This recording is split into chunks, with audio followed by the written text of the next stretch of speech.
Rajkot marketing yard commission agent association દ્વારા આવતીકાલે તારીખ 10/9/2024ના દિવસે સમગ્ર ભારતના લસણના વેપારીઓ લસણના વેપારથી અળગા રહેવાના હોય ત્યારે એના સમર્થનમાં રાજકોટ માર્કેટિંગ યાર્ડમાં લસણનું કામકાજ આવતીકાલે બંધ રાખવાનું નક્કી કરેલ છે।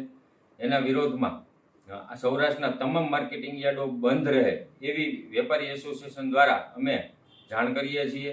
કારણ કે અત્યારે ચીનથી જે લસણ આવી રહ્યું છે, જે વાયા અફઘાનિસ્તાન થઈ અને ભારતમાં ઘુસાડવામાં આવી રહ્યું છે, આ લસણ આમ એકંદરે ખાવાલાયક ન હોય, વાયરસવાળું લસણ હોય અને સસ્તા ભાવે લસણ ત્યાંથી લઈ અને ભારતમાં મોંઘા ભાવે અને નાનામાં નાના માણસો સુધી પહોંચાડવાનું જે ષડયંત્ર કરવામાં આવ્યું છે, એના વિરોધમાં આખા દેશના માર્કેટિંગ યાર્ડોમાં લસણનું કામકાજ બંધ રાખવાનું છે। ત્યારે રાજકોટ માર્કેટિંગ યાર્ડ એસોસિએશન દ્વારા એને સંપૂર્ણ ટેકો આપીએ છીએ અને આવતીકાલે રાજકોટ માર્કેટિંગ યાર્ડમાં લસણનું કામકાજ સંપૂર્ણપણે બંધ રહેશે, જેની તમામ ખેડૂતોએ અને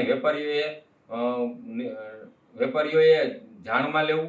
કારણ કે આ લસણ જો ભારતમાં વેચાવામાં આવશે તો આપણા દેશના જે ખેડૂતો છે એને અત્યારે પોષણક્ષમ ભાવ મળી રહ્યા છે। ઘણા વર્ષો પછી લસણના ખેડૂતોને આવા ભાવ મળે છે અને જો બહારથી લસણ મંગાવી અને જો દેશમાં વેચાશે તો આપણા દેશના ખેડૂતોને નુકસાનીનો સામનો કરવો પડશે। એટલા માટે થઈ અને આજે અમે વિરોધ કરીએ છીએ અને આવતીકાલે સંપૂર્ણપણે સૌરાષ્ટ્ર તેમજ ગુજરાતના તમામ માર્કેટિંગ યાર્ડોમાં લસણનું કામકાજ બંધ રહે એવી અમે વિનંતી કરી રહ્યા છીએ।